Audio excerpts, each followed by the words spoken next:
ഈ ഭരണമാണ് മുന്നോട്ട് പോകുന്നതെങ്കിൽ ഇത് കയ്യിൽ നിന്ന് പോകുന്നുള്ളത് BJP-ക്കാര് മനസ്സിലാക്കിയിട്ടുണ്ട്. അല്ലാതെ വേറൊന്നല്ല. നിങ്ങൾ കാരണം ഇപ്പൊ 3 സീറ്റോ 2 സീറ്റോ അങ്ങനെ കിട്ടിയില്ലേ കേരളത്തില്? ഉള്ള സീറ്റും ഇങ്ങനെയാണെ കയ്യിൽ നിന്ന് പോവേ. നിങ്ങളും മറ്റേ ടീമിനെ പോലെ തന്നെ ആവല്ലേ. ചെറിയ എന്തെങ്കിലും ഒരു മാറ്റം വരുത്ത്. എടോ, ഓർഡിനറി ബസ്സിൽ ഇവിടെ ചെറിയ ചെറിയ ഗ്രാമത്തിലുള്ള ആളുകൾ അങ്ങോട്ടും ഇങ്ങോട്ടും ജോലിക്ക് പോകുന്ന നല്ല മാന്യമായിട്ട് എന്താ പറയണ്ടേ, കുടുംബം മുന്നോട്ട് കൊണ്ടുപോകുന്ന സ്ത്രീകൾ, ജോലിക്ക് പോകുന്ന സ്ത്രീകൾക്ക് ഫ്രീ ആയിട്ട് പോവാ. ഭയങ്കര കാര്യമാണത്. ഇന്ന് ഒരു ചേച്ചി പറഞ്ഞു വല്ലാത്ത കിട്ടലാണ് കിട്ടിയെന്ന്. കാരണം ഒരു മാസം ശരാശരി ഒരു 10,000-3000 റുപ്യ ബസ്സിന് കൊടുക്കുന്ന ഒരു ചേച്ചിക്ക് രാവിലെയും വൈകുന്നേരം അങ്ങോട്ടും ഇങ്ങോട്ടും സൗജന്യമായിട്ട് പോവാ. അതിന് 3000 റുപ്യയുടെ കുറഞ്ഞു കിട്ടുക അവരെ കുടുംബത്തിലേക്ക് ഉപകാരപ്പെടുകയാണ്. ഇത്രയും വലിയ ഒരു കാര്യം നടന്നിട്ട് അതിനെ എതിർത്തുകൊണ്ട് ഉള്ളിപ്പ് എന്ന് പറയുന്ന ഒരു മൂന്നക്ഷരം നിങ്ങൾ കണ്ടിട്ടില്ല എന്നുള്ളതാ.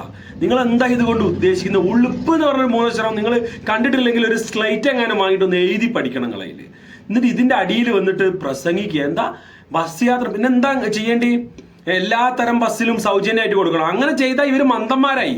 ഇവര് മണ്ടന്മാരാന്ന് മാത്രമേ നമുക്ക് ഇതിനെക്കുറിച്ച് ചിന്തിക്കാൻ പറ്റുള്ളൂ. കാരണം അങ്ങനെ ചെയ്തു കഴിഞ്ഞാൽ ഈ പരിപാടി നിന്നുവോ? ഈ നിലവിൽ ഇതുവരെയുള്ള ഭരണം പെർഫെക്റ്റ് ഓക്കെയാണ്. 1-2 മാസം ആവണുള്ളൂ. പെർഫെക്റ്റ് ആയിട്ടാണ് ഇപ്പൊ കാര്യങ്ങൾ പോയിക്കൊണ്ടിരിക്കുന്നത്. നിങ്ങൾ ഓരോന്ന് ചെയ്തും കാഞ്ഞ് നശിപ്പിക്കല. ആദ്യം നിങ്ങളെ കേന്ദ്രത്തിൽ കൊണ്ടുപോയി കാഞ്ഞ് ആദ്യം പോയിട്ട് സമരം ചെയ്യും. നിങ്ങൾ ഈ കോലത്തിൽ സാധാരണക്കാർക്ക് ഒരു പെട്രോൾ അടിക്കാൻ പോലും പറ്റാത്ത അവസ്ഥയിലാക്കി തന്നത് നിങ്ങളെ ഭരണം തന്നെയാണ്. എന്നിട്ട് ഇത് ഇത്ര വലിയ കൊണകൊണാന്ന് പറഞ്ഞാൽ ചിലക്കാൻ നാണല്ലേ നിങ്ങൾക്ക്?